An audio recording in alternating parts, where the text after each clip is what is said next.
I'm Dr. Anna Bennett, a 42-year-old general practitioner working in the heart of a small, tight-knit community. My life, on the surface, seems straightforward, but like everyone, I have my share of complexities. I'm divorced, childless, a situation that weighed heavily on my marriage. Yet, Michael, my ex-husband, and I have managed to maintain a surprisingly strong friendship post-divorce. He's a lawyer, sharp-minded, and always a source of sound advice. Our split was amicable, largely due to our mutual understanding and respect, especially regarding my inability to bear children. Then there's my younger sister, Lisa. Her life's journey has been tumultuous, especially in the realm of personal relationships. She's a single mother to Danny, a bright-eyed 13-year-old who is the epitome of innocence and curiosity. Recently, Lisa married John, a man of rigid principles, a former Marine. He's the kind of man who casts a large shadow, both literally and figuratively. One sunny afternoon, I found myself sitting across from Michael at our favorite local cafe. It was our monthly ritual, a way to stay connected despite our divorce status. "Anna, you look a bit off today. Is everything all right?" Michael's voice was laced with concern, his eyes searching mine for clues. I let out a weary sigh, my fingers tracing the rim of my coffee cup. "It's Lisa and John. Something's not right there. I'm worried about how it's affecting Danny." Michael leaned forward, his expression turning serious. "John's a tough guy, an ex-Marine, right? Has he been causing problems?" "It's not just John. It's Lisa, too. She's changed since marrying him. She's become submissive, almost like she's lost her sense of self. And Danny, he's caught in the middle of it all." Michael nodded slowly. "Have you tried talking to Lisa about your concerns?" The memory of my last attempt made me grimace. I did. It ended in a shouting match. She accused me of being jealous, of not understanding what it's like to have a real family because I don't have children of my own. The hurt from that conversation still stung. Michael reached across the table, his touch reassuring.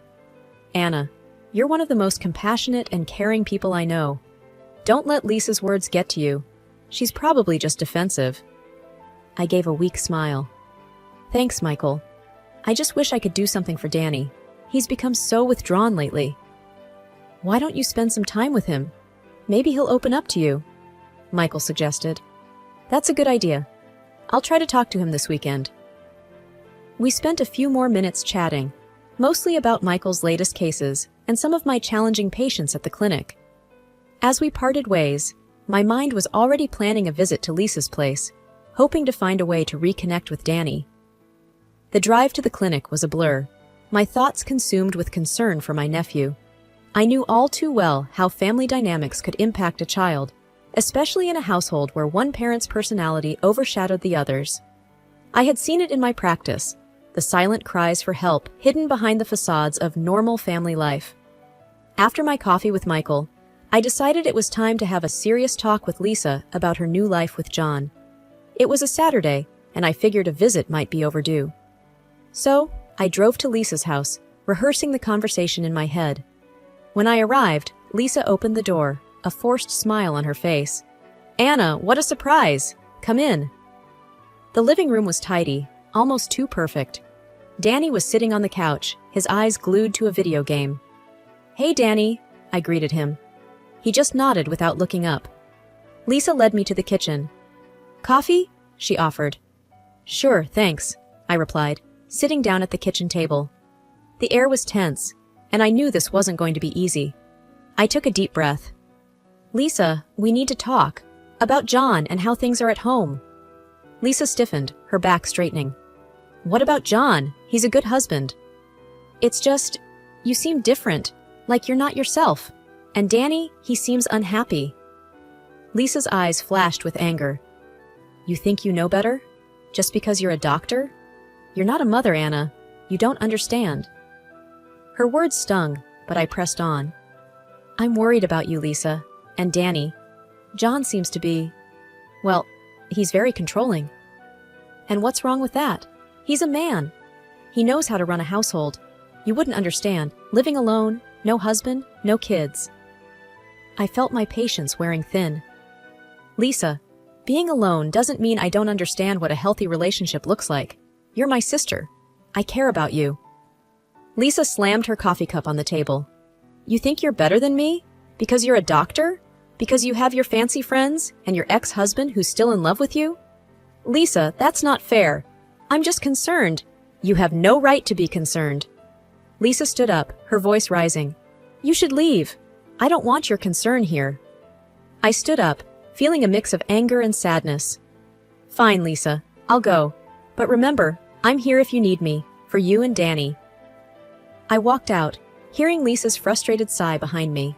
In the car, I took a moment to calm down. The conversation hadn't gone as I hoped, but it was clear now that things were worse than I thought. Lisa was in denial, and Danny was stuck in the middle of it all. I needed to figure out a way to help them, but for now, all I could do was hope Lisa would come around. As I drove away, I couldn't shake the feeling of helplessness.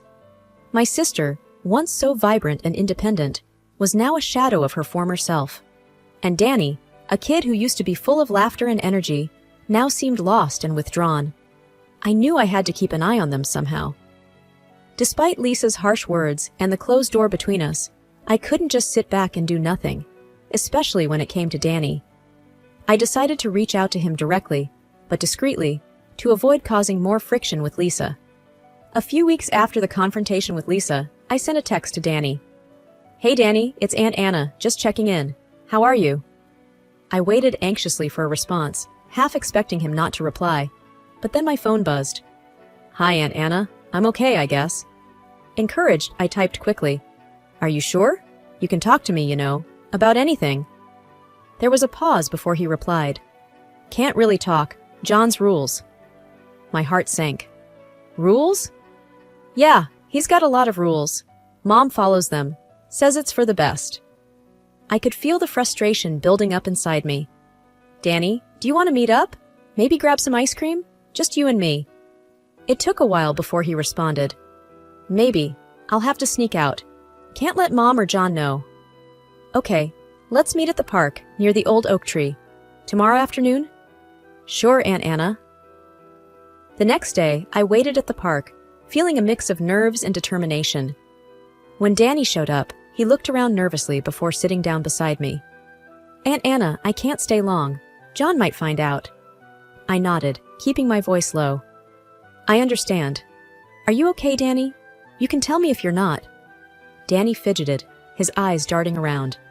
It's just, John's really strict. We have to do things his way. Mom says it's because he was in the military, but I don't know. It feels wrong. I reached out, putting my hand on his. You don't have to go through this alone, Danny. I'm here for you. He looked at me, his eyes filled with a mix of fear and relief. Thanks, Aunt Anna. I better go now, before they notice I'm gone. As he stood to leave, I felt a pang of worry. Be careful, Danny, and text me anytime, okay? He nodded and hurried off. I watched him go, my mind racing with concern. I had to do something, but what? Danny was in a tough spot, and I feared what might happen if John found out about our meeting. 3 months have passed, which were filled with work and household chores. Suddenly, I received a text from Danny that sent chills down my spine. Aunt Anna, can we meet? Near the school, please. I replied immediately. Of course, Danny. I'll be there as soon as I can. I found Danny waiting near his school, a place filled with childhood innocence, now a backdrop to something much more sinister. He looked different, thinner, with a haunted look in his eyes. Danny, what's going on? I asked, my voice filled with concern. Aunt Anna, I'm so hungry, he whispered, his voice barely above a breath. Shocked, I led him to a nearby diner. Order whatever you want, Danny. As he devoured the food, I noticed him wincing as he moved. Danny, are you hurt? He hesitated, then slowly rolled up his sleeves, revealing abrasions on his arms. My heart sank at the sight. Danny, how did this happen? He looked down, his voice trembling. John makes me run with him at night. Says I'm too fat. He makes me carry weights. If I fall, he just drags me. I felt a surge of anger. That's abuse, Danny. He can't do that to you. Danny's eyes filled with tears. He says it's training, that I need to be tough, but I can't. I can't keep up. And Mom, she just lets him. And the food? I asked gently. He controls that too. Says I need to eat less. I'm so hungry all the time, Aunt Anna. I reached across the table, taking his hands in mine. Listen to me, Danny. This is not okay. You don't deserve this. I'm going to help you, I promise. He nodded, a mix of fear and hope in his eyes. Please, Aunt Anna, I don't know what to do. After the diner, I drove him back to school, my mind racing with the gravity of what he had shared. I knew I had to act, to protect Danny from further harm, but I also knew I had to tread carefully. Confronting John directly could make things worse for Danny. As I watched Danny walk back to school, a determined resolve settled within me. I would do whatever it took to ensure his safety. This was no longer just a family matter. It was a child's well-being at stake. I knew I had to take action. But I also knew that confronting John or Lisa without solid proof would be futile. I needed evidence of the abuse. I began by doing some research on how to legally gather evidence. Then, with a heavy heart and a determined mind, I set out one evening to discreetly follow John and Danny on one of their so-called training sessions. Hiding in the shadows, I watched as John and Danny started their nightly run. Danny looked exhausted before they even began. I started recording on my phone, making sure to stay hidden. As they ran, John's harsh words cut through the quiet night. Move it, Danny. You're so slow. Danny stumbled, his breath ragged. I'm trying, John. I'm really tired. Tired? You're just lazy. Pick up those weights and keep going. I felt a wave of anger watching John berate my nephew. I captured everything on my phone, the evidence of John's cruel treatment stacking up with every recorded minute. After a while, Danny collapsed, unable to run any further. John's reaction was immediate and harsh. He grabbed Danny by the arm, pulling him up roughly. Get up! You're not quitting! Danny winced in pain, tears streaming down his face. Please, John, I can't. I had seen enough. I stopped recording and made my way back home, my mind racing. The video was damning, but I knew I needed more than just one incident to make a solid case. Over the next few nights, I continued to gather evidence, each video more disturbing than the last. Danny's suffering was palpable, and with each passing day, my resolve to put an end to this abuse grew stronger. Once I felt I had enough evidence, I called Michael. Michael, it's Anna. I need your help. It's about Danny. Anna? What's wrong? Is Danny okay? It's complicated. Can you come over? I have something important to show you. Of course, I'll be right there. When Michael arrived, I showed him the videos. His expression turned from concern to shock to anger. This is terrible, Anna. We need to do something about this immediately. I know, but we need to be careful. We can't just barge in. We need a plan. Michael nodded. Let's think this through. We need to protect Danny and build a case against John that's indisputable. We spent the rest of the evening strategizing, determined to find the best way to save Danny from his living nightmare. Armed with the evidence Michael and I had compiled, our plan was to confront Lisa and John. But fate had other plans. One evening, while secretly observing another of John's grueling training sessions with Danny, something went terribly wrong. It was a particularly brutal session. Danny was visibly struggling, his steps faltering under the weight he was carrying. John's voice was relentless, pushing him beyond his limits. Move faster, Danny! You're not even trying! John shouted. Danny's voice was weak, gasping for air. I can't, John. Please. I was filming from a distance, my heart pounding. Suddenly, Danny collapsed to the ground, motionless. Panic surged through me. I ran towards them, abandoning my hiding spot. Danny! I shouted as I approached. John looked up, surprised and angry. What the hell are you doing here, Anna? Ignoring him, I knelt beside Danny, checking his pulse. He was breathing, but unconscious. He needs a doctor, John. Now! John scoffed. He's just acting. Get up, Danny! I glared at John. This is serious. He's not acting. I'm calling an ambulance. As I dialed emergency services, John hovered nearby, a mix of confusion and anger on his face. What did you do to him? I accused, my voice shaking. I was just training him. He needs to toughen up. John defended weakly. The ambulance arrived quickly, and the paramedics took over. As they loaded Danny onto a stretcher, one of them turned to me. "Are you family?" "Yes, I'm his aunt," I replied, my voice tight with worry. "We'll take him to the hospital. You can follow us in your car." I nodded, shooting John a look of pure fury before following the ambulance to the hospital. At the hospital, I was pacing the waiting room when Michael arrived. "Anna, what happened?" he asked, concern etched on his face. "It's Danny. He collapsed. He was pushing him too hard," I explained, struggling to keep my emotions in check. "We need to talk to the doctors, and we need to report this to the authorities," Michael said firmly. After what felt like an eternity, a doctor approached us. "Are you Danny's family?" "Yes, I'm his aunt, and this is a family friend," I said, gesturing to Michael. The doctor nodded. "Danny's stable, but he's very weak. He's showing signs of exhaustion and malnutrition. It's serious." Malnutrition. The word hit me like a punch. This was far worse than I had imagined. "Can we see him?" I asked, desperate to be by Danny's side.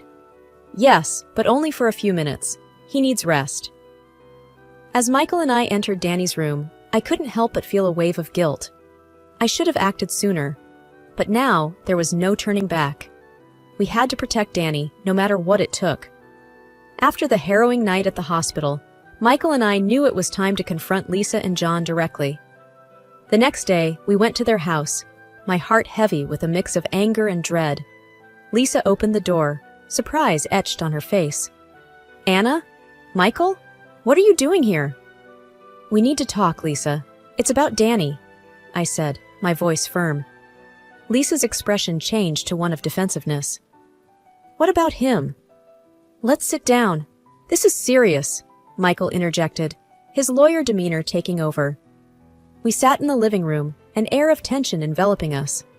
John came in, his face a mask of annoyance. "What's this about?"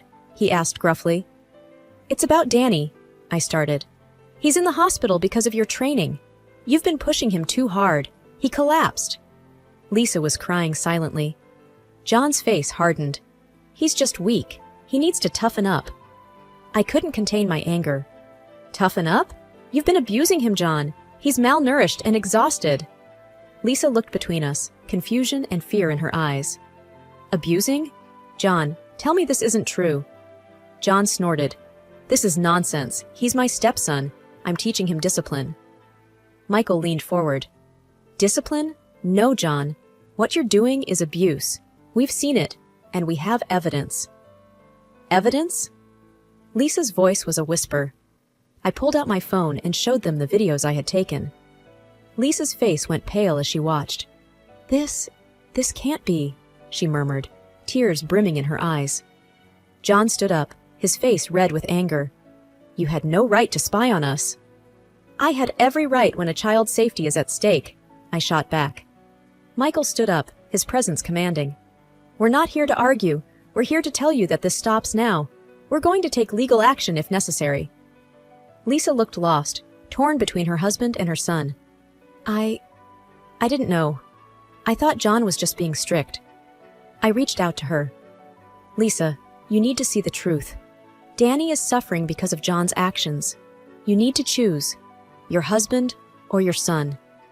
Lisa broke down, sobbing. "I don't know what to do." John was silent, his anger simmering just below the surface. Michael spoke up. "You need to make a decision, Lisa, and you need to make it fast. We're not going to let this go."